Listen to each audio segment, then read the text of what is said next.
യാത്രയുടെ 10 ദിവസം കൊണ്ട് പോയ യാത്രയുടെ ചെറിയൊരു വിവരം ഞാൻ 10 മിനിറ്റിൽ പറയാൻ ശ്രമിക്കുകയാണ്. എനിക്ക് വലിയ പ്രസംഗിച്ച് പരിചയമൊന്നുമില്ല. കൂടുതലും യാത്രകൾ, ചെറിയ ഫോട്ടോഗ്രാഫിയൊക്കെയാണ് പരിചയം. എന്നാലും ഞാൻ എൻ്റെ അനുഭവങ്ങൾ ഇവിടെ കുറച്ച് പങ്കുവയ്ക്കുകയാണ്. ഞാൻ കഴിഞ്ഞൊരു 7-8 വർഷം കൊണ്ട് കൈലാസം പോകണമെന്നൊരു ചിന്ത മനസ്സിലുണ്ടായിരുന്നു. പക്ഷേ ശരിയായ കൈലാസം ഇതുവരെ പോകാൻ പറ്റിയില്ല. പക്ഷേ എൻ്റെ അക്ക 2-3 പ്രാവശ്യം പോയിട്ടുണ്ട്. അപ്പോൾ അതും കൂടെ കഴിഞ്ഞപ്പോൾ എനിക്ക് പിന്നെ ഇരിക്കാൻ വയ്യ. അതുകൊണ്ട് പിന്നെ ആദ്യ കൈലാസത്തിലോട്ട് എൻ്റെ യാത്ര മാറ്റി. അങ്ങനെ നോക്കി വന്നപ്പോൾ അന്നത്തെ കാലത്ത് ആദ്യ കൈലാസം പോകണമെങ്കിൽ നമുക്ക് നടന്നേ പോകാനൊക്കൂ. വീട്ടിൽ നിന്ന് ഇറങ്ങിക്കഴിഞ്ഞാൽ ഒരു 10-20-30 ദിവസമെങ്കിലും എടുക്കും പോയിട്ടെത്താൻ വേണ്ടി. പിന്നെ നമുക്ക് കോണ്ടാക്റ്റ് ഇല്ല, ബാക്കി ലോകവുമായിട്ടൊരു കോണ്ടാക്റ്റ് ഇല്ല. പോയിട്ടുള്ളവർക്ക് അറിയാം അതിൻ്റെ വിഷമങ്ങൾ. അപ്പം അങ്ങനെയാണ് 2019 നമ്മുടെ ഇപ്പോഴത്തെ കേന്ദ്ര സർക്കാരിൻ്റെ നേതൃത്വത്തിൽ ലിപ്പുലെ പാസ് വരെ മോട്ടറബിൾ റോഡ് ഉണ്ടാക്കാനുള്ള പദ്ധതി തുടങ്ങി. അത് കഴിഞ്ഞൊരു 1-1.5 വർഷം കൊണ്ട് ആ റോഡ് മോട്ടറബിളാക്കി.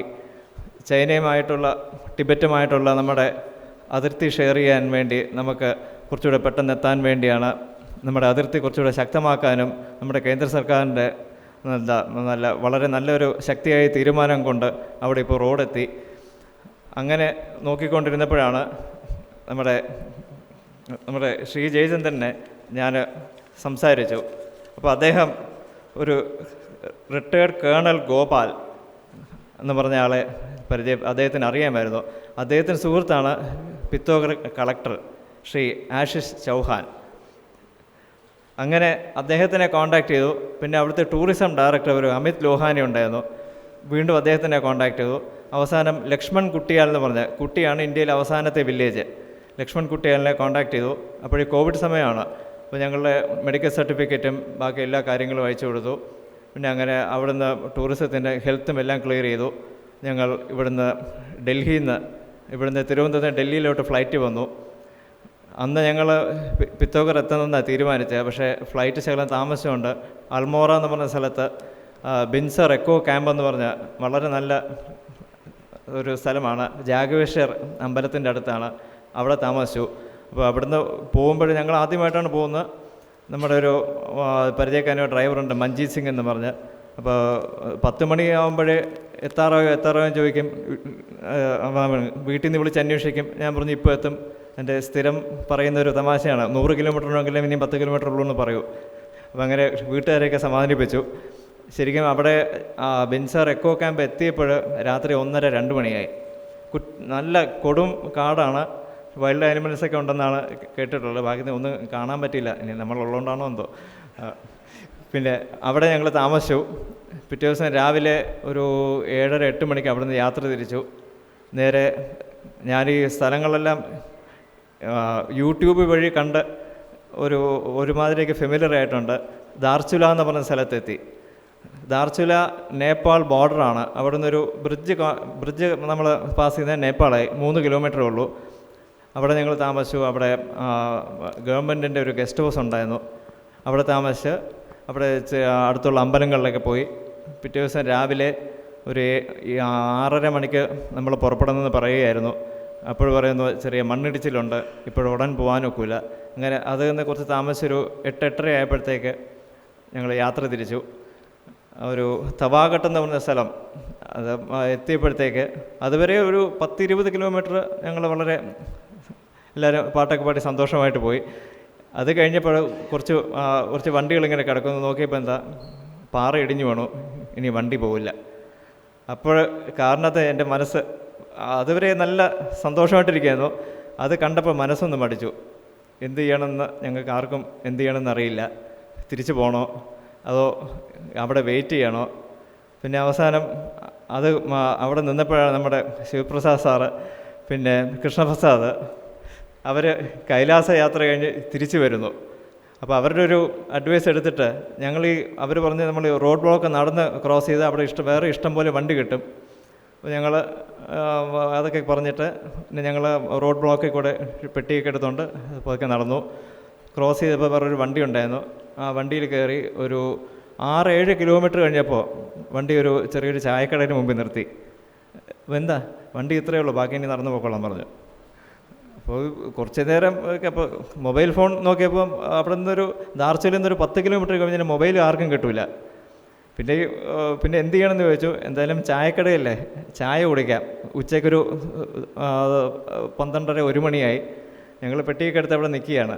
അപ്പോൾ അവരുടെ അടുത്ത് നമ്മൾ ഹിന്ദിയിൽ ചോദിച്ചു എങ്ങനെ പോകാൻ പറ്റുമെന്നൊക്കെ ചോദിച്ചപ്പോൾ അവർ പറഞ്ഞു ഒരു 12-14 കിലോമീറ്റർ നടക്കുകയാണെങ്കിൽ അടുത്ത ടൗൺ എത്തും, അവിടെ നിന്ന് നിങ്ങൾക്ക് വണ്ടി കിട്ടും. അപ്പോഴിത് നല്ല കയറ്റമാണ്. അപ്പോൾ ഞങ്ങൾ എന്തായാലും നിന്നിട്ട് കാര്യമില്ല എന്ന് വെച്ചാൽ ഞങ്ങൾ ഈ പെട്ടിയും പ്രമാണമൊക്കെ തൂക്കി. ഞാൻ ഒരു ബുദ്ധിമോശം കാണിച്ച ഒരു വീലുള്ള സൂട്ട് കേസാണ് കൊണ്ടുപോയത്.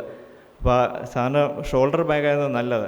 അപ്പോൾ അതും വെച്ചുകൊണ്ട് ഞങ്ങൾ നടന്ന് കുറച്ച് കഷ്ടപ്പെട്ടു. ഒരു വലിയൊരു അരുവി ഉണ്ടായിരുന്നു. അപ്പോൾ അവിടുത്തെ ഈ ബോർഡർ സെക്യൂരിറ്റി ഫോഴ്സിൻ്റെ ആൾക്കാർ വന്ന് സഹായിച്ചു.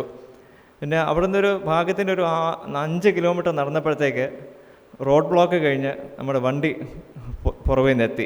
പിന്നെ ആ വണ്ടിയെ കയറി ഞങ്ങൾ ഗുഞ്ചി എന്ന് പറഞ്ഞ സ്ഥലമുണ്ട്, നാബി എന്ന് പറഞ്ഞ വില്ലേജിൽ താമസിക്കാനുള്ള പ്ലാനായിരുന്നു. പക്ഷേ ഇദ്ദേഹത്തിൻ്റെ ബൊളേറോ 2 വീൽ ഡ്രൈവ് ആയിരുന്നു, 4 വീൽ അല്ലായിരുന്നു. അപ്പോൾ അതും അടുത്ത കുഴപ്പമായി. ഈ നാബി ഗുഞ്ചി വില്ലേജിൽ എത്തുന്നതിന് മുമ്പേ നമ്മളൊരു 8,000-9,000 അടി പൊക്കമാവും ഹൈറ്റ്. അപ്പോൾ അത് കഴിഞ്ഞിട്ട് ഈ ഒന്നാമത് മഴയും ഉണ്ടായിരുന്നു. ഈ വണ്ടി പകുതി മുകളിലോട്ട് കയറി വണ്ടി വീല് സ്ലിപ്പായി. 2-3 പ്രാവശ്യം നോക്കിയിട്ടും പറ്റിയില്ല. 3-ാമത്തെ പ്രാവശ്യം വണ്ടി സ്ലിപ്പ് ചെയ്ത് ബാക്കിൽ വന്നു. ഡ്രൈവർ പറഞ്ഞ് ഡോർ തുറന്ന് ഇറങ്ങിക്കൊള്ളാൻ. ഞാനെൻ്റെ ബാഗ് എടുത്തുകൊണ്ട് ഞാൻ വെളിയിൽ ചാടി. ആ വണ്ടി സൈഡിൽ അദ്ദേഹം ഒതുക്കി. പിന്നെ ഞങ്ങളുടെ പുറകിൽ നിന്ന് വന്ന് വേറൊരു വണ്ടിയിൽ ഞങ്ങൾ നാബിയിലെത്തി. എല്ലാം വളരെ സന്തോഷമായി. രാത്രിയിൽ ആഹാരമൊക്കെ കഴിച്ചു. പിന്നെ അവിടുന്ന് വൈഫൈ വെച്ചിട്ട് വീട്ടിൽ വിളിച്ചു പറഞ്ഞു എല്ലാവരും സുഖമായിട്ടെത്തി. പിറ്റേ ദിവസം രാവിലെ ആദി കൈലാസത്തിൻ്റെ യാത്രയാണ്, എല്ലാവരും പ്രാർത്ഥിക്കണമെന്നൊക്കെ പറഞ്ഞ്. അപ്പോൾ രാത്രിയിൽ സാധാരണ ഞാൻ ഒരു 11:30-12 മണിക്ക് ഉറങ്ങുന്ന ആൾ അവിടെ 10 മണിയായപ്പോഴേ കിടന്നു. രാവിലെ 4 മണിക്ക് എണീച്ചു. വെച്ചാൽ നമുക്ക് വേറെ ഒരു ഡിസ്ട്രാക്ഷൻ വരാൻ ഒരു ചിന്തയുമില്ല. ആരുമായിട്ട് കോൺടാക്ട് ചെയ്യാനൊക്കില്ല. പിന്നെ ആ സ്ഥലത്തിൻ്റെ പുണ്യവും പോലെ ആയിരിക്കും. രാവിലെ 4 മണിക്ക് എണീച്ചു. -5 ഡിഗ്രീസ് ആയിരുന്നു. ഞാൻ കുളിയൊക്കെ കഴിഞ്ഞു. ഞങ്ങളെല്ലാവരും രാവിലെ ചെറുതായിട്ട് ചായ കഴിച്ചിട്ട് ജോളിങ് കോങ് എന്ന് പറഞ്ഞ സ്ഥലമാണ് ആദി കൈലാസത്തിൻ്റെ ബേസ് ക്യാമ്പ്. കുട്ടി വില്ലേജ്, അത് കഴിഞ്ഞ് ജോളിങ് കോങ്. അത് എനിക്കൊന്നൊരു 13,000 ഫീറ്റെങ്കിലും കാണും. 13,000-14,000 അടുപ്പിച്ച് കാണും. അവിടെ എത്തി. അവിടെ നമ്മുടെ പാസും എല്ലാം വെരിഫൈ ചെയ്തു.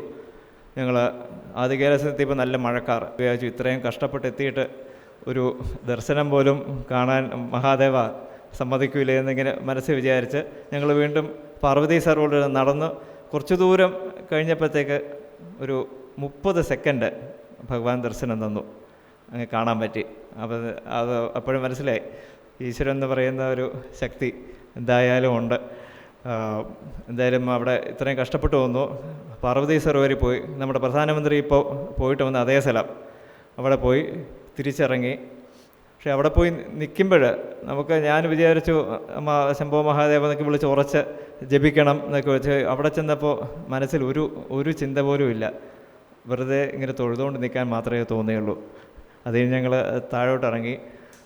താഴോട്ടിറങ്ങി വരുന്ന വഴി ഞങ്ങൾ തിരിച്ച് തവാഘട്ട് എന്ന് പറഞ്ഞ സ്ഥലം എത്താറായപ്പോൾ വീണ്ടും മഴയും മണ്ണിടിച്ചിലുമായി. ഇദ്ദേഹം പറഞ്ഞു ഇനി വണ്ടി പോയില്ല. ഞങ്ങൾ അങ്ങോട്ട് പോയപ്പോൾ കയറി ചായക്കടയിൽ അവിടെ തന്നെ വീണ്ടും വണ്ടി നിന്നു. അപ്പോൾ അദ്ദേഹം ഇനി ചോദിച്ചു ഇനി എന്ത് ചെയ്യണം. ഞാൻ പറഞ്ഞു നമുക്ക് എങ്ങനെയെങ്കിലും ഒരു കമ്മ്യൂണിക്കേഷൻ വേണം. ഒരു 24 hours കമ്മ്യൂണിക്കേറ്റ് ചെയ്തിട്ട് നമ്മൾ ആൾക്കാരൊക്കെ ജീവനോടെ ഉണ്ടോയെന്ന് പോലും അറിയാനുള്ള ഒരു സിറ്റുവേഷനല്ല. അങ്ങനെ ലമാക്കോട്ട് എന്ന് പറഞ്ഞ സ്ഥലത്ത് പോയി. അവിടെ ഒരു ആർമി ബേസ് ക്യാമ്പ് ഉണ്ടായിരുന്നു. അവിടെ താഴോട്ടിറങ്ങി ഞങ്ങളെല്ലാവരും കൂടെ ഇറങ്ങിപ്പോയി. അപ്പോൾ ഞാൻ ഹിന്ദിയിൽ വളരെ കുറച്ചേർക്ക് ഹിന്ദി അറിയാവും. പക്ഷേ ഏക് ഫോൺ കണ്ണാ ചാഹി എന്തെങ്കിലും ഞാൻ കഷ്ടിച്ച് പറഞ്ഞു.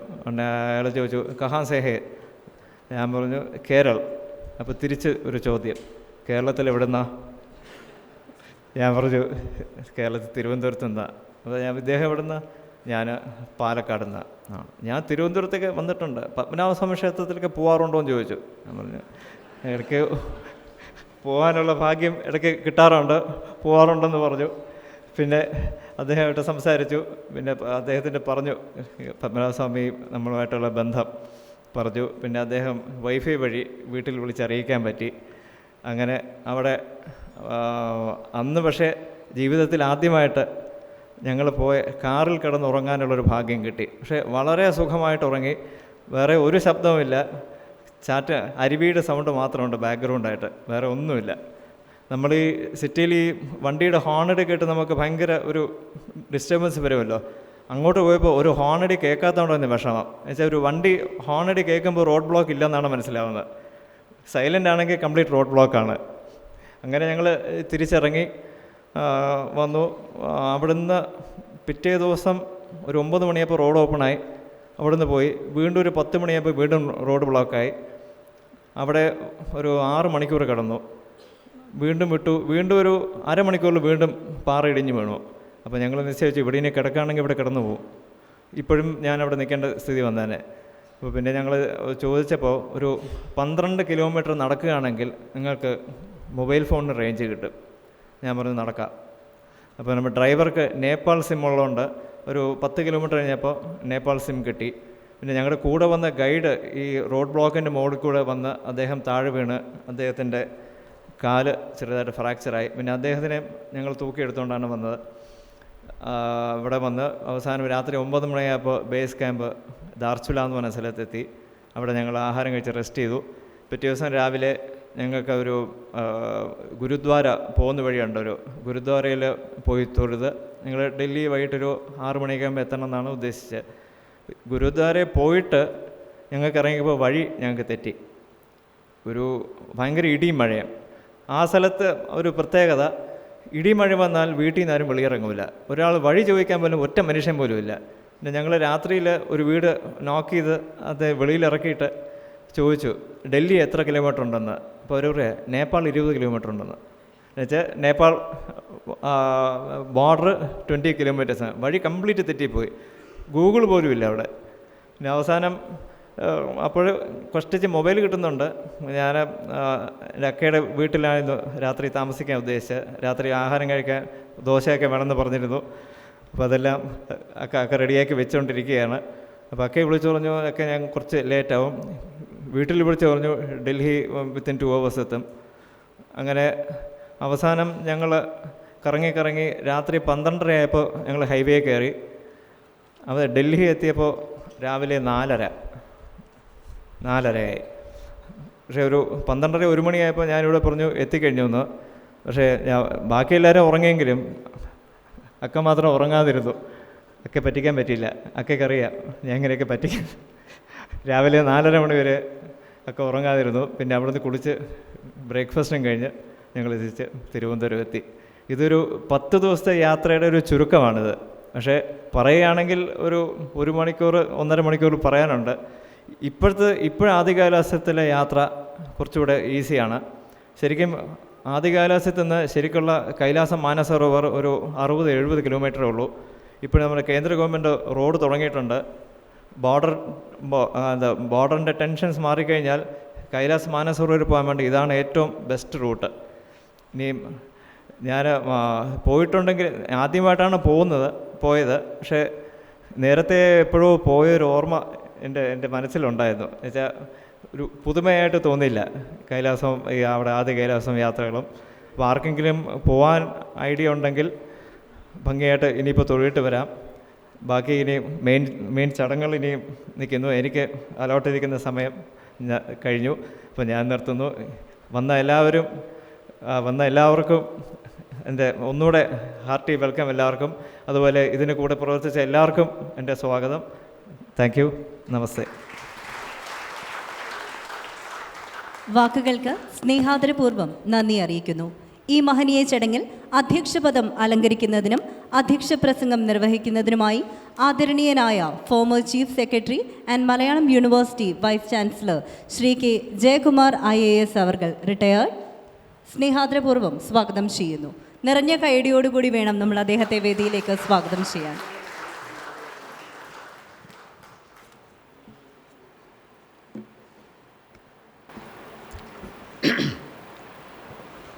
Honorable Governor of Kerala, Shri Arif Muhammad Khan, Princess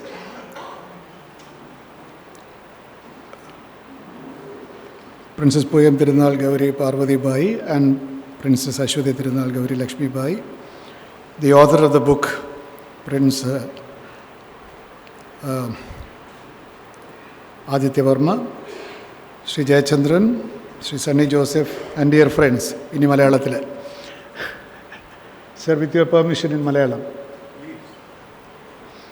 I'll take only 5 minutes. ഈ വളരെ രാജകീയമായ ഈ ചടങ്ങിൽ, അങ്ങനെ തന്നെ പറയണം, ഈ പ്രൗഢമായ ചടങ്ങിൽ ഇന്ന് നമുക്കെല്ലാവർക്കും ഇവിടെ ഒത്തിരിക്കാൻ കാരണമായത് ശ്രീ ആദിത്യവർമ്മ നടത്തിയ ഒരു ആദി കൈലാസ യാത്രയും അതോടൊപ്പം ശ്രീ ജയചന്ദ്രൻ പല കാലങ്ങളിലായി നടത്തിയ ഹിമാലയൻ യാത്രയും, ഈ രണ്ടും കൂടെ ചേർന്ന് 2 പുസ്തകങ്ങളുടെ പ്രകാശനമാണ് ഇന്നിവിടെ നടക്കുന്നത്. ഈ 2 പുസ്തകങ്ങളും സാധാരണ ഇങ്ങനെ സംഭവിക്കുന്ന പുസ്തകങ്ങളല്ല. തിരുവനന്തപുരത്ത് ഏറ്റവും കൂടുതൽ നടക്കുന്ന പ്രവർത്തനം പുസ്തക പ്രകാശനമാണ്. എല്ലാ ദിവസവും വൈകുന്നേരമുണ്ട്. ഇനിയിപ്പോൾ നിയമസഭാ പുസ്തകോത്സവം നടക്കുമ്പോൾ ഒരു ദിവസം 8ഉം 10ഉം പുസ്തകങ്ങൾ വെച്ച് ഞങ്ങൾ പ്രകാശിപ്പിക്കും. ഞങ്ങളെന്ന് പറഞ്ഞാൽ മിക്കവാറും പലതിലും ഞാനും പോകുന്നുണ്ടെന്നർത്ഥം. അപ്പോൾ പുസ്തക പ്രകാശനം തിരുവനന്തപുരത്ത് ഒരു പുത്തരിയല്ല. That seems to be the past time in Trivandrum, sir, book releases. But this book release is quite a distinct and different book release. This is not an ordinary, these books are not ordinary books. These books do not come about just by sitting in the room and writing. These books are the culmination of a long sadhana. ദീർഘകാലത്തെ സാധനയുടെ പരിണതിയാണ് ഈ 2 പുസ്തകങ്ങളും. ആദി കൈലാസ യാത്രയെപ്പറ്റി അദ്ദേഹം ഇവിടെ പറയുകയുണ്ടായി. ശ്രീ ജയചന്ദ്രൻ ഇവിടെ ഇരിക്കുന്നുണ്ട്. അദ്ദേഹം vote of thanks പറയും. അദ്ദേഹത്തിൻ്റെയും പുസ്തകം നമ്മൾ പ്രകാശിപ്പിക്കുന്നു. അദ്ദേഹത്തിൻ്റെ ഫോട്ടോകളാണ് ഈ ആദി കൈലാസ യാത്ര എന്ന് പറയുന്ന പുസ്തകത്തിലും ഉപയോഗിച്ചിരിക്കുന്നത്. നമ്മളിവിടെ ഗവർണർക്ക് വേണ്ടി കാത്തിരുന്നപ്പോൾ കണ്ട ഡോക്യുമെൻ്ററിയും അദ്ദേഹത്തിൻ്റെ ചിത്രങ്ങളാണ്. ശ്രീ ജയചന്ദ്രൻ മലയാള മനോരമയുടെ ഫോട്ടോഗ്രാഫറായിരിക്കുന്ന കാലം മുതൽ, എന്ന് പറഞ്ഞാൽ 1997 മുതൽ നടത്തിയ എണ്ണമറ്റ ഹിമാലയൻ യാത്രകളുടെ ഫലശ്രുതിയാണ് ആ പുസ്തകം, ഈ ദൃശ്യശൃംഗം എന്ന പുസ്തകം. ഹിമാലയത്തിൻ്റെ പടിഞ്ഞാറേ തലം മുതൽ, പടിഞ്ഞാറേ അറ്റം മുതൽ അങ്ങ് പൂർവാഞ്ചൽ വരെ നീണ്ടു നിൽക്കുന്ന ഹിമാലയ ആ ഒരു ഗിരിനിരകൾ മുഴുവൻ അദ്ദേഹം പോയിട്ടുണ്ട് എന്നുള്ളതാണ് വാസ്തവം. The entire Himalayan range from the western region to the eastern range has been covered by Shri Jayachandran. വളരെ അപൂർവമാണ്. സാധാരണ ആളുകൾ ഹിമാലയത്തിൻ്റെ ഏതെങ്കിലും ഒരു സ്ഥലത്ത് പോയിട്ട് അല്ലെങ്കിൽ ഒരു പ്രദേശത്ത് പോയി അതിൻ്റെ ഫോട്ടോയൊക്കെ എടുത്താൽ തന്നെ ഒരു പുസ്തകമാവും. പിന്നെ എവിടെ കൊണ്ട് ക്യാമറ വെച്ചാലും വല്ല ഫോട്ടോയും കിട്ടും. പക്ഷെ ഇതങ്ങനെയല്ല. ഈ ഉത്തരാഞ്ചൽ തൊട്ട് പൂർവാഞ്ചൽ വരെ അദ്ദേഹം പോയിരിക്കുകയാണ്. അങ്ങനെ ഹിമാലയത്തിൻ്റെ വ്യത്യസ്തമായ മുഖങ്ങൾ, വ്യത്യസ്തമായ ഭാവങ്ങൾ, ഹിമാലയത്തിൻ്റെ വ്യത്യസ്തമായ അല്ലെങ്കിൽ ഹിമാലയത്തിൻ്റെ നിഗൂഢതകൾ ഒക്കെ തന്നെ തൻ്റെ ക്യാമറ കണ്ണുകളിലൂടെ ആവാഹിക്കാൻ ശ്രീ ജയചന്ദ്രന് സാധിച്ചിട്ടുണ്ട്. അപ്പോൾ അതുകൊണ്ട് ആ ദൃശ്യശൃംഗം എന്നുള്ള പുസ്തകം ശ്രീ ജയചന്ദ്രൻ്റെ ഒരു ഛായാഗ്രാഹകൻ എന്നുള്ള നിലയ്ക്കുള്ള അദ്ദേഹത്തിൻ്റെ ജീവിതയാത്രയുടെ ഏറ്റവും വലിയ ഒരു ഒരു സംഭാവനയെന്നോ അദ്ദേഹത്തിൻ്റെ ഏറ്റവും വലിയൊരു സംഭാവനയായി നമ്മളതിനെ കാണേണ്ടതുണ്ട്. ആ ചിത്രങ്ങൾ തന്നെയാണ് ആദി കൈലാസ യാത്രയിലും അദ്ദേഹം ഒപ്പം പോയി ആ പുസ്തകത്തിൽ ഉൾപ്പെടുത്തിയിരിക്കുന്നത്. ഹിമാലയൻ യാത്രകളൊന്നും തന്നെ എളുപ്പമല്ല എന്ന് നമ്മൾ എടുത്തു പറയേണ്ട കാര്യമില്ല. ബസ്സിൽ പോകാൻ പറ്റുന്നതല്ല. ഈ ആദി കൈലാസ യാത്ര എന്ന് പറയുന്ന പുസ്തകം ഇവിടെ ജനിക്ക് നിൽക്കാനുള്ള യോഗ്യത എന്താണെന്നും കൂടി നിങ്ങൾ അറിയണമല്ലോ. എന്തിനാണ് എന്നെ ഇവിടെ പിടിച്ചുകൊണ്ട് വന്നതെന്ന് ചോദിച്ചാൽ, ഈ 2 പുസ്തകങ്ങൾക്കും ഒരു ആമുഖ കുറിപ്പ് എഴുതാൻ, ഒരു ഫോർവേഡ് എഴുതാൻ എനിക്ക് അനുഗ്രഹം തന്നത് ഈ 2 പേരാണ്. They have given me the great opportunity, sir, to write a brief foreword to these 2 wonderful books. That is actually a blessing conferred on me because I could go through these books quite meticulously in the process of this writing. അങ്ങനെ ഞാനും ഈ പുസ്തകത്തിൻ്റെ ഒരു ഭാഗമായി മാറിയിരിക്കുകയാണ്. ഈ പുസ്തകത്തെപ്പറ്റി കൂടുതലൊന്നും ഞാൻ പറയുന്നില്ല. അത് കുറച്ച് പണം മുടക്കി തന്നെ വാങ്ങിച്ച് വായിക്കുകയും കാണുകയും ചെയ്യണം. This is not an easy accomplishment. അതുകൊണ്ട് ഇത് സൗജന്യമായിട്ട് ഇന്ന് വരുന്നവർക്ക് എല്ലാവർക്കും കൊടുക്കാൻ പറ്റിയ പുസ്തകങ്ങളാണ് എന്ന് ആരും ധരിക്കരുത് എന്ന് കൂടി പറഞ്ഞു കൊള്ളട്ടെ. These are expensive books which should be boat and kept in your library. അറിവിൻ്റെ ആഴങ്ങളിലേക്ക്, വായനയുടെ മായിക ലോകത്തിലേക്ക് വ്യത്യസ്തമായ യാത്രാനുഭൂതിയിലേക്ക് നമ്മെ കൂട്ടിക്കൊണ്ടുപോകാൻ തയ്യാറെടുത്ത് കാത്തിരിക്കുന്ന ആദി കൈലാഷ്, ദൃശ്യശൃംഗം എന്നീ ഇരു പുസ്തകങ്ങളുടെ പ്രകാശന വേളയിലേക്ക് കടക്കട്ടെ. ആവേശവും പിന്തുണയും അനുഗ്രഹവും ഒക്കെ വേണ്ട ഒരു വേളയാണിത്. ആയതിലേക്കായി നിറഞ്ഞ സ്നേഹത്തോടെ ബഹുമാന പുരസ്സരം സ്വാഗതം ചെയ്യുന്നു കേരള ഗവർണർ ശ്രീ ആരിഫ് മുഹമ്മദ് ഖാൻ അവർകളെ പുസ്തക പ്രകാശന വേളയിലേക്ക് സ്വാഗതം ചെയ്യുന്നു. ആദി കൈലാഷ് എന്ന പുസ്തകത്തിൻ്റെ ആദ്യ പതിപ്പ് ഏറ്റുവാങ്ങുന്നതിലേക്കായി സ്നേഹാദരപൂർവ്വം ബഹുമാന പുരസ്സരം സ്വാഗതം ചെയ്യുന്നു ഹെർ ഹൈനസ് പ്രിൻസസ് പൂയം തിരുനാൾ ഗൗരി പാർവതി ഭായി തമ്പുരാട്ടി അവർകളെ. നല്ലൊരു കൈയടിയോടുകൂടി വേണം പുസ്തക പ്രകാശനം നിർവഹിക്കപ്പെടേണ്ടത്.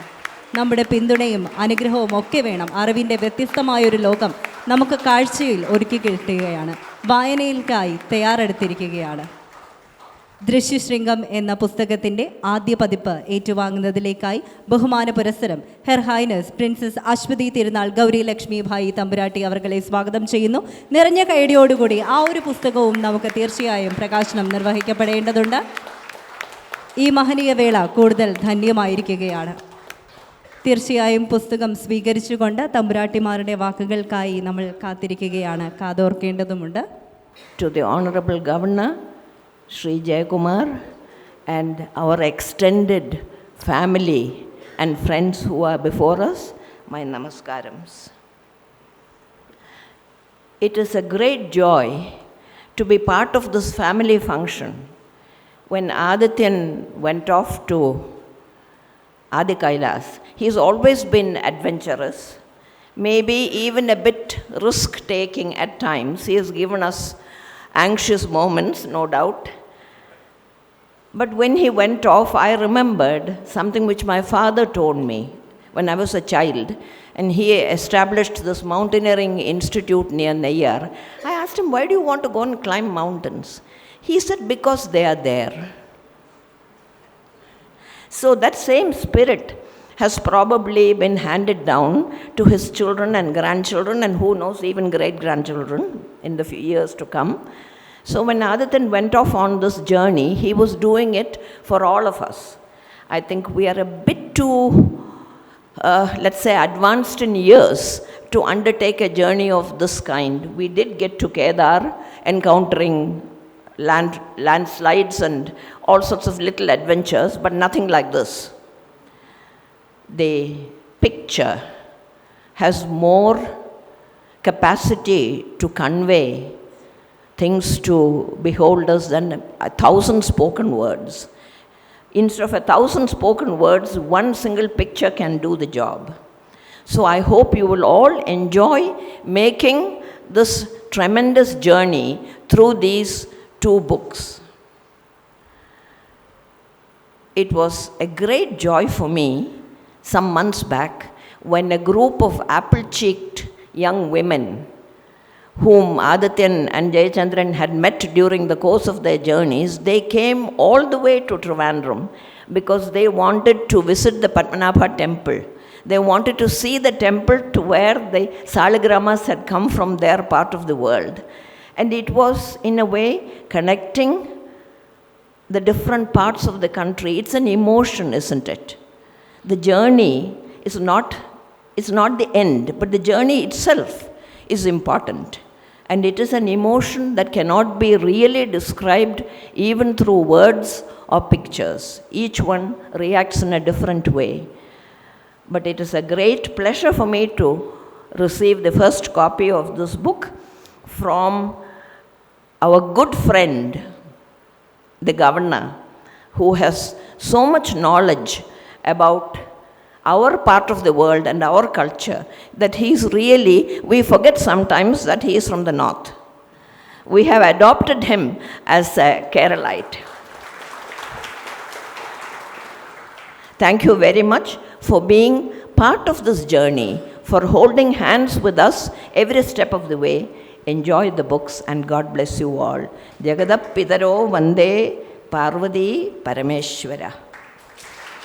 Thank you so much for the inspiring words. Now let's invite Her Highness Princess Ashwati Tirunal Gauri Lakshmi Bhai for the acceptance speech with a good round of applause. നല്ലൊരു കൈയടിയോടുകൂടി നമുക്ക് സ്വാഗതം ചെയ്യാം Her Highness Princess Ashwati Tirunal Gauri Lakshmi Bhai Thampuratti അവർകളെ.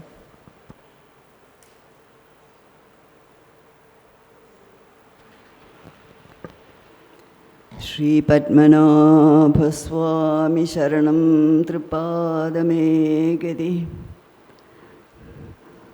Honorable and beloved Governor Shri Khan, Shri Jayakumar, all dignitaries on and off the dais, family, friends, well-wishers, a very good morning to all of you. നിശ്ചല ദൃശ്യങ്ങളെ സംസാരിക്കുന്ന സംഭവങ്ങളാക്കി മാറ്റി ചിരിച്ച് മറിഞ്ഞ് ഒഴുകുന്ന ജലസ്രോതസ്സുകളാൽ സരസ്വതി പൂജ നടത്താൻ ശ്രമിക്കുന്ന 2 പുസ്തകങ്ങൾ. ഒരെണ്ണം എൻ്റെ മകൻ ആദിത്യൻ്റെ ഒരു വലിയ അഭിലാഷം, വലിയ മോഹമായിരുന്നു ആദി കൈലാസിൽ പോകണമെന്ന്. I must confess that I did not share his enthusiasm. ഞാൻ ഒക്കുന്ന രീതിയിൽ പോകണ്ടെന്ന് പറയാൻ നോക്കി.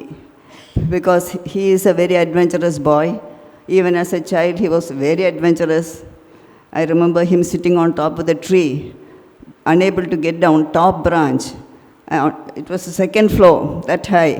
My husband looked out of the window and he said, at least we know he's safe and he won't get into mischief. Let him remain there for a little longer on the tree. അയാൾ വളരെ adventurous ആയിരുന്നു കുഞ്ഞായിരിക്കുമ്പോൾ തന്നെ.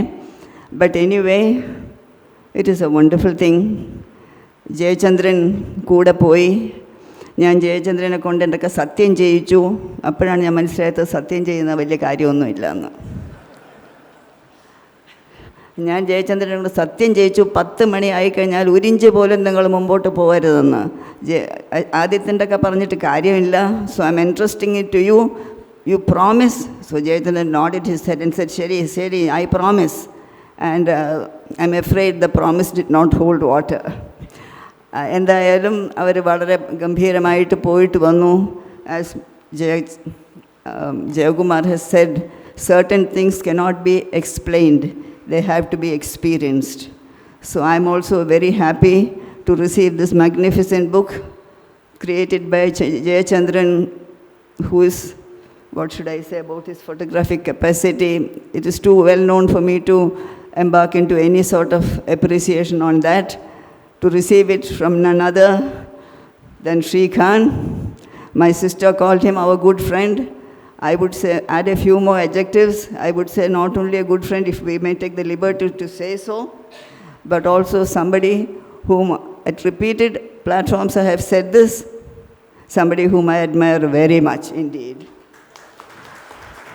Thank you for giving me this chance to receive this book here, and I wish that all of you who have not had the fortune, myself included, to embark on this pilgrimage of divine experiences, that at least in compromise you will be able to do it through the pages of the books.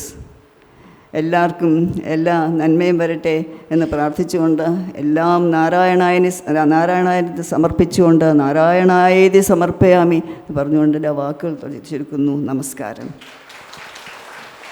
വാക്കുകൾക്ക് ആദരപൂർവ്വം നന്ദി അറിയിക്കുന്നു. We all are honored to have the Honorable Governor of Kerala, Shri Arif Muhammad Khan, on this momentous occasion. നിറഞ്ഞ സ്നേഹത്തോടെ ആദരവോടെ വേദിയിലേക്ക് സ്വാഗതം ചെയ്യുന്നു ആദരണീയനായ Kerala governor Shri Arif Muhammad Khan അവർകളെ.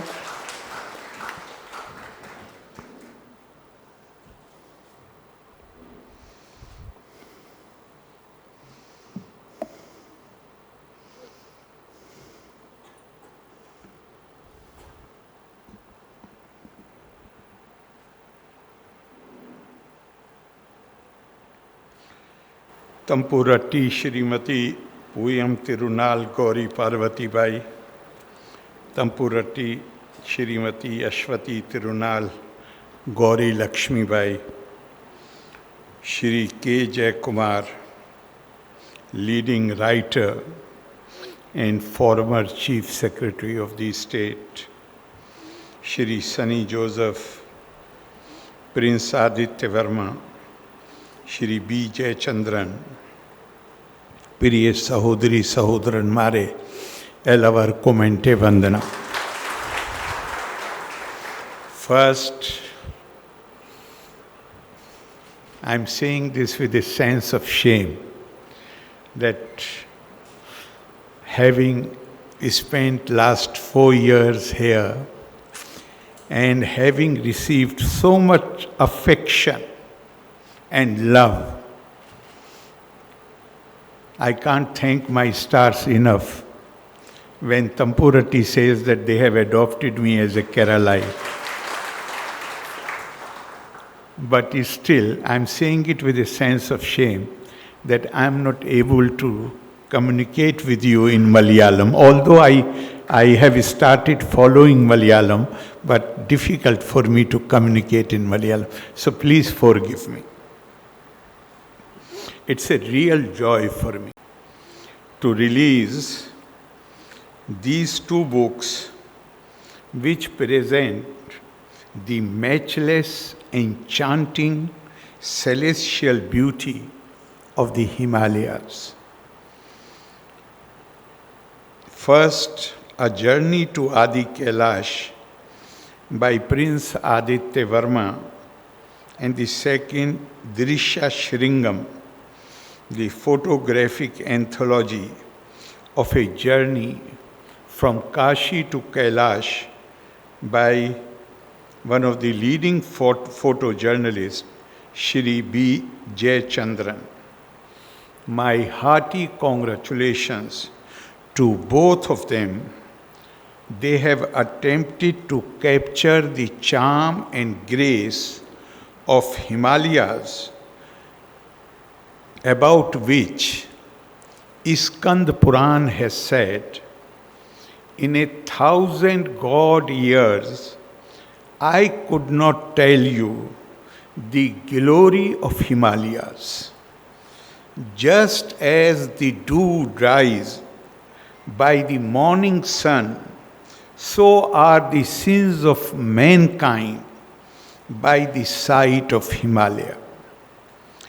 It appears that Prince Aditya Verma utilized the time provided by COVID crisis to withdraw from the affairs of the world and concentrated on beauty of spirituality and truth, and the result is this beautiful book. The book is a testament to his religious bent of mind. Here I am not talking of religion in the dogmatic and sectarian sense, but going through a process which deepens one's awareness and expands the sphere of compassion. The true expression of religion are inward wisdom and outward love or empathy.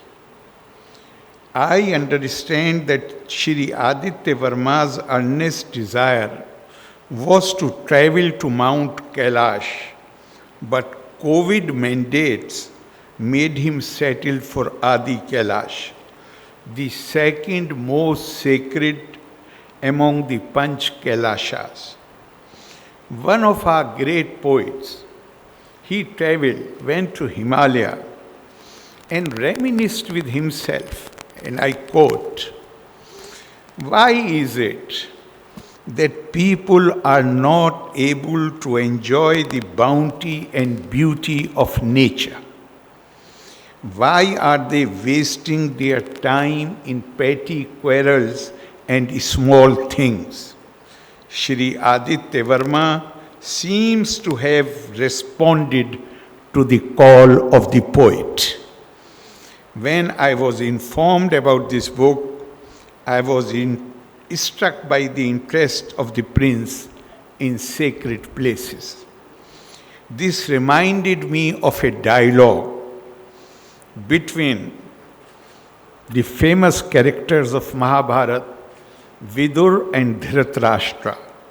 Vidur told Dhritarashtra, "Bhavad vidhaha bhagvataha tirtha bhutaha swayam pirbho tirthi kurvanti Tirthani Swanta Gada Bhrata, which means, Vidur tells the blind king, that the true believers in God, their nature is like crystal, absolutely clear, who have the image of divine in their hearts. They are the people who make sacred places sacred. It is such people, because of them the sacred places become sacred, and not because some religious legend is associated with those places. Bhagavad Gita describes them as those who have experienced Brahma Samsparsha, those who have touched the Brahma, those who have known the Brahma. In fact, Kailash, the abode of Lord Shiva, has been a sacred place for us in India, not only to us in India, but to people from the Far East, Asian and the Central Asian countries too. To the Buddhist, it is the axis of universe, axis of existence.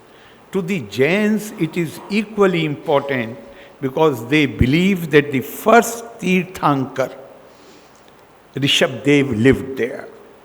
In the yogic tradition, Lord Shiva is not seen as a god, but as a Adi Yogi, or the Adi Guru, who transmitted yogic science to his first 7 disciples, who are known as Sapt Rishis. The name Shiva means the pure one, the beneficent, or that which is transcendent. The belief is that Shiva cannot be contained by space or time and is formless. In Malayalam, Shiva means Mangalam, denoting auspiciousness. Shiva also conveys a message of equality of man and woman, rather gender equity. In Shiva temples, Lord Shiva cannot be worshipped without acknowledging the goddess. The Ardhanarishwar concept underlines this gender equity, which is expressed beautifully in Hindi. Shiv Shakti ke bina shav hai. Shiva is merely a dead body without Shakti. India's universal vision also finds powerful expression through Lord Shiva and Mother Parvati. Mata cha Parvati Devi, Pita Devo Maheshwara, Bandhava Manava Sarve, Swadesho Bhuvan Tereyam. My father is Maheshwara, my mother is Parvati, and all mankind, they are my family. And my native place is all 3 worlds. The very idea behind a pilgrimage to the abode of Shiva, the greatest mystic ever known, is primarily to subdue one's ego or aham. In fact, the Indian tradition attaches great spiritual significance to the idea of pilgrimage, Tirth Yatra. It is one of the 4 methods to acquire knowledge of the self, Atm Gyan or Brahm Vidya. Uttam Sahaj Avastha, Dittiye Dhyan Dharna, Tirtiye Pritima Puja, Hom Yatra Chaturthe. Pilgrimage is considered important in almost every faith tradition. The 20th century poet T.S. Eliot mentions the journey of 3 magi through ways deep and the weather sharp, during the very dead of winter, to get a glimpse of the newborn Savior at Bethlehem.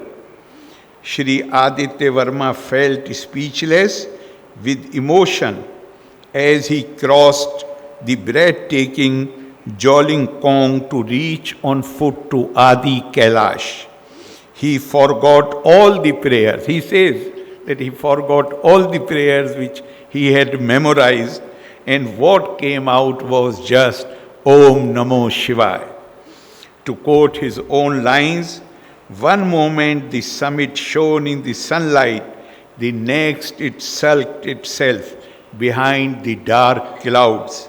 However, in addition to the bliss of realizing that the ground he stepped on was the one trodden by Lord Shiva and Mother Parvati, this descendant of the Travancore royal family experienced a profound emotional connect of his family with this sacred place.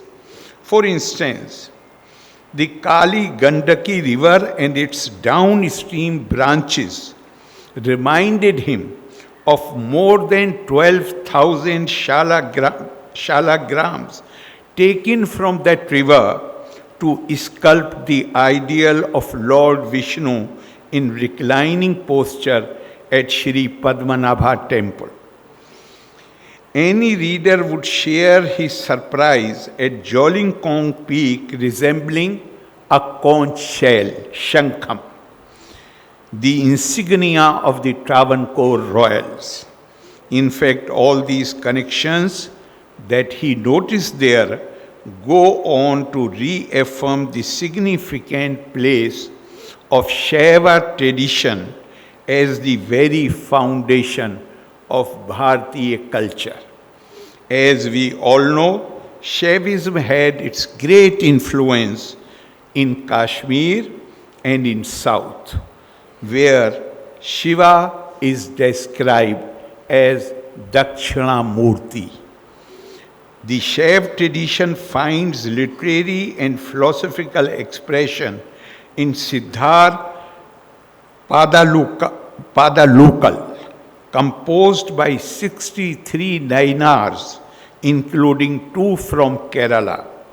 Sri Narayan Guru mentions another Siddhar named Manikya Vachakar in his poem Anukampa Dashakam.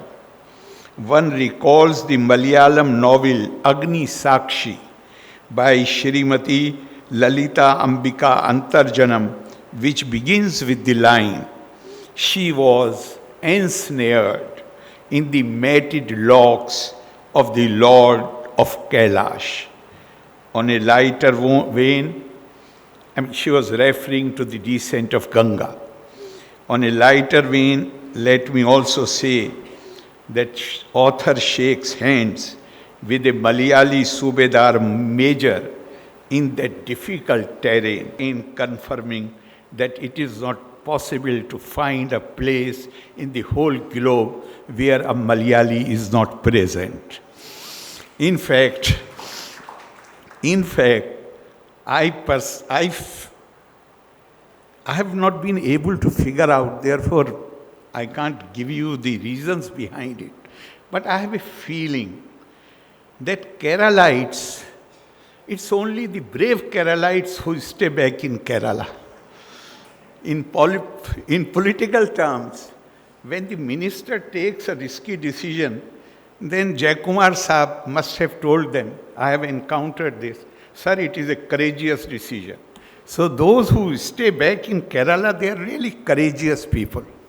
Otherwise, this is such a human-rich resource place that the Keralites are serving all over the world. And recently I read an article by a Pune doctor. It was more a humorous piece. He said, if the medical personnel who come from Kerala, if they are withdrawn from all the hospitals, then there will not be a place to stand in Kerala, and all the medical facilities all over the world will collapse. So Keralites do so well anywhere in the world. But here, as I said, I don't want to say more, but the only thing I can say is that you are all very courageous, that you have decided to continue to stay in your own place. As the first from the Travancore royal family to venture into a journey, Shri Aditya Verma enjoys moments of self-realization and hopes to explore dangerous terrains that beckon him in his dreams. Shri B. Jayachandran's work Drishya Shringam, which has been released today, is another marvel of Himalayan destinations, which are both the embodiment of sublime beauty as well as severe test of one's devotion. As former senior picture editor of Malayala Manorama, he has won several awards in news photography. But Shri Jayachandran's camera produces not just pictures, it creates visual history that stays in beholder's mind forever.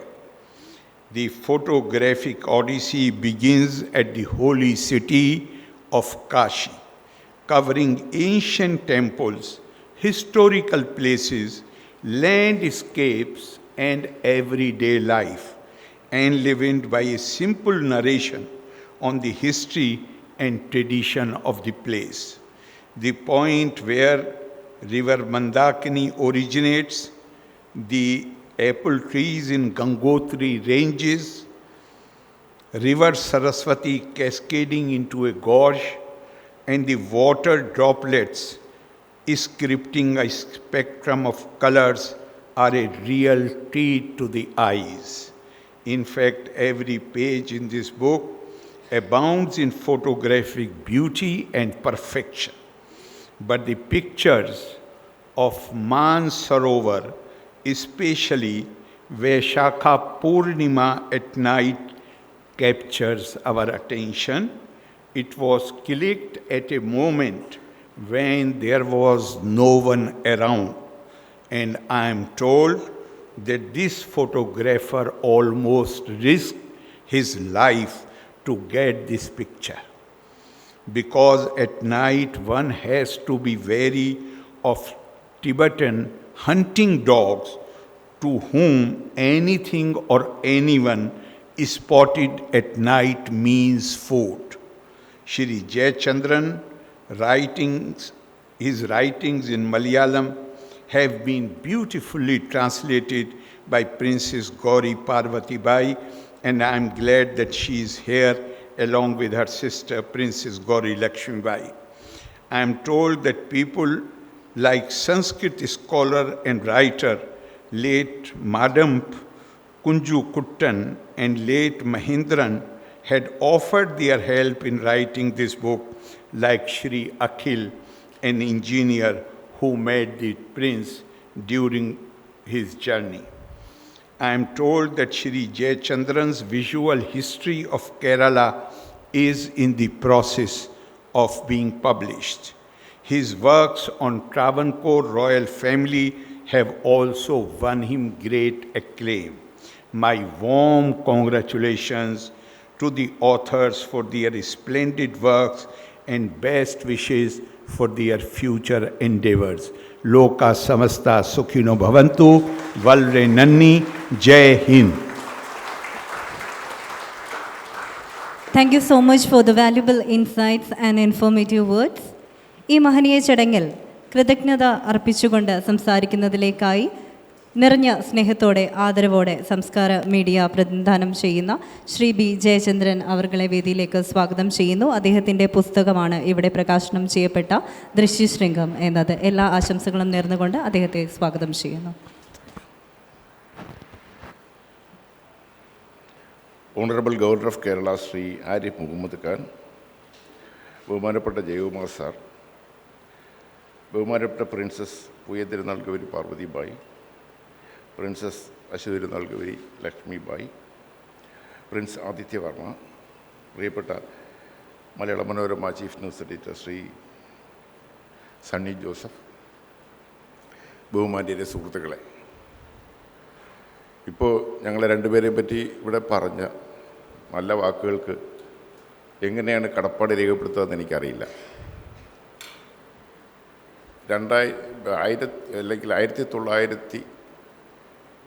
1997 Himalayan യാത്രയുടെ തുടക്കം ഞാൻ കുറിക്കുന്നത്. അത് എൻ്റെ അനുഭവം എന്ന് പറയുന്നത്, എൻ്റെ ജോലിയുടെ ഭാഗമായിട്ട് ജമ്മുവിൽ നിന്ന് ശ്രീനഗറിലേക്ക് ഞാൻ പോവുമായിരുന്നു. ഒരു സർദാർജി ഓടിച്ചിരുന്ന ഒരു ചരക്ക് ലോറിയുടെ മുകളിലിരുന്നായിരുന്നു ഞാൻ യാത്ര ചെയ്തത് എൻ്റെ ക്യാമറകളുമായിട്ട്. ആ ഹിമാലയൻ താഴ്വാരത്തിൻ്റെ അടിവാരത്തിലൂടെ ഈ കുങ്കുമപ്പാടങ്ങൾക്ക് നടുവിലൂടെ ഞാൻ യാത്ര ചെയ്ത് ക്യാമറയിലേക്ക് ചിത്രങ്ങൾ പകർത്തുമ്പോൾ എൻ്റെ മനസ്സിലൊരു ആഗ്രഹം ഉദിച്ചു, ഈ ഹിമാലയം എനിക്ക് കാണണമെന്ന്. അങ്ങനെ കഴിഞ്ഞ 20 വർഷം കൊണ്ട് ഈ എൻ്റെ ഹിമാലയൻ സെക്ടറുകളിൽ എനിക്ക് ചെന്നെത്താവുന്ന ദൂരത്തൊക്കെ ഞാൻ പോയി. പ്രത്യേകിച്ച് എനിക്ക് ഒരു ഫ്രീഡം തരുന്ന എൻ്റെ ഒരു കുടുംബമുണ്ട്. ആ ഫ്രീഡം ഉപയോഗിച്ചുകൊണ്ടായിരുന്നു എൻ്റെ യാത്ര. പിന്നെ ഒത്തിരി സുഹൃത്തുക്കൾ.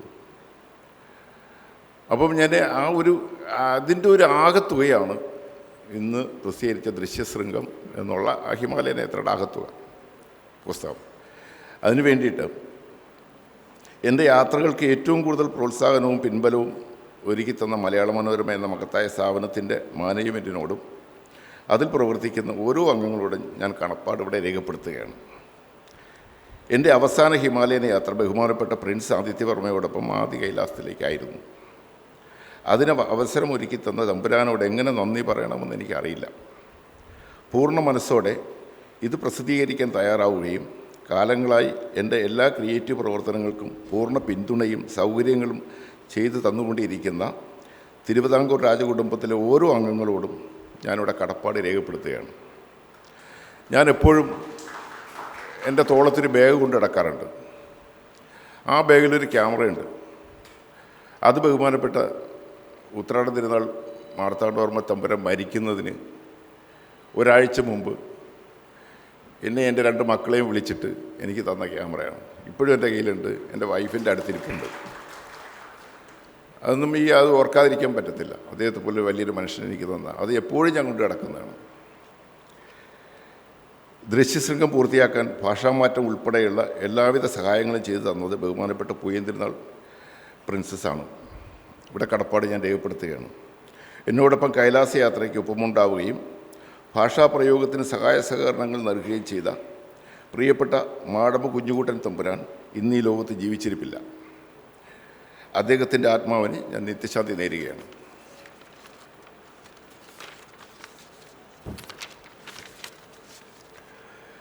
രണ്ട് ഗ്രന്ഥങ്ങളുടെ ഭാഷാപ്രയോഗങ്ങൾ ഉൾപ്പെടെ എഡിറ്റിംഗ് നിർവഹിച്ച പ്രിയപ്പെട്ട പന്തളം കൊട്ടാരത്തിലെ ശ്രീ രാഘവർമ്മയ്ക്ക് കടപ്പാട് രേഖപ്പെടുത്തുന്നു. അതേവിടെ ഇരിപ്പുണ്ട്.